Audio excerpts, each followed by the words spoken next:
Okay, so now I'm going to show you a video clip. Hopefully it kind of you make sense of it.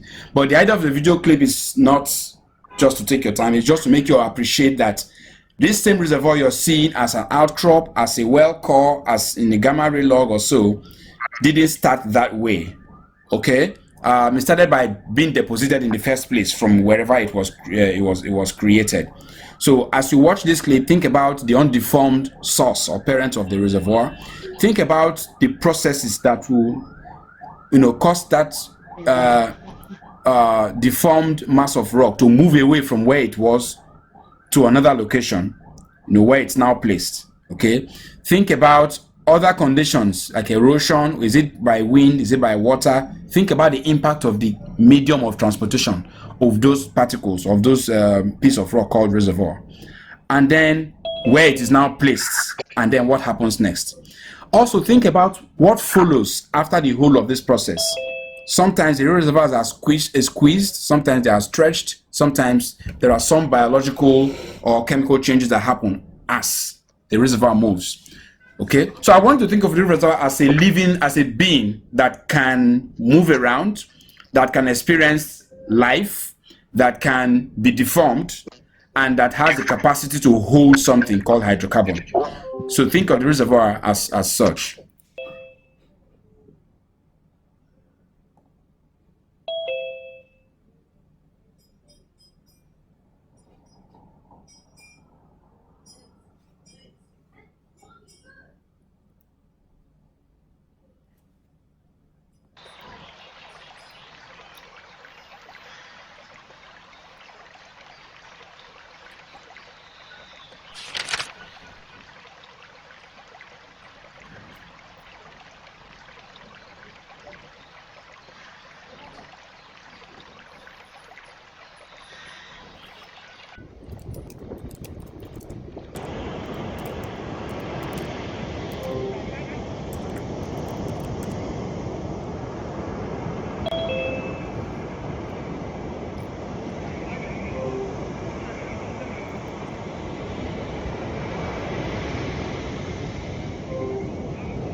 The good news, no one was injured.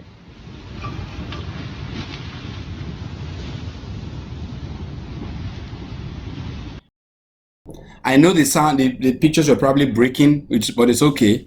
The idea was for you to focus on what I had said. The reservoir is like a being that starts from a location where it's birthed, and then it gets, decoupled from its parent or detached from its parent, and then by some natural configuration, either through wind or water or by some catastrophic process like earthquake or landslide, it gets transported, or it gets mobilized to another location. So now the idea was for you to think of it as the reservoir moves from where it started to a new location. What happens to it? Does it retain the same behavior? Does it retain the same property? Okay, imagine yourself being the reservoir, and as you move, things happen, right? Do you retain the same behavior or do you evolve? Okay, so that's the whole idea of this the video clip. So let's go on. So this section is just showing you that there are different environments. I had shown a beach environment, a lagoon environment, a tidal environment in one of those videos, and then what we call some kind of alluvial settings where you have like a mountainous zones, a hill where one part of it slides down. And then we also saw a desert environment where you had more of a wind carrying the reservoir rocks, moving them away. You can imagine the property of those reservoirs. fine-grained, very smooth, and you can imagine their behavior and their property. So if you imagine yourself being a reservoir, everything you've gone through is just like that, what that rock is going through, from where it started and then it birthed and then moves down and then goes through life, goes through different changes to where it finally is deposited. So let's move on.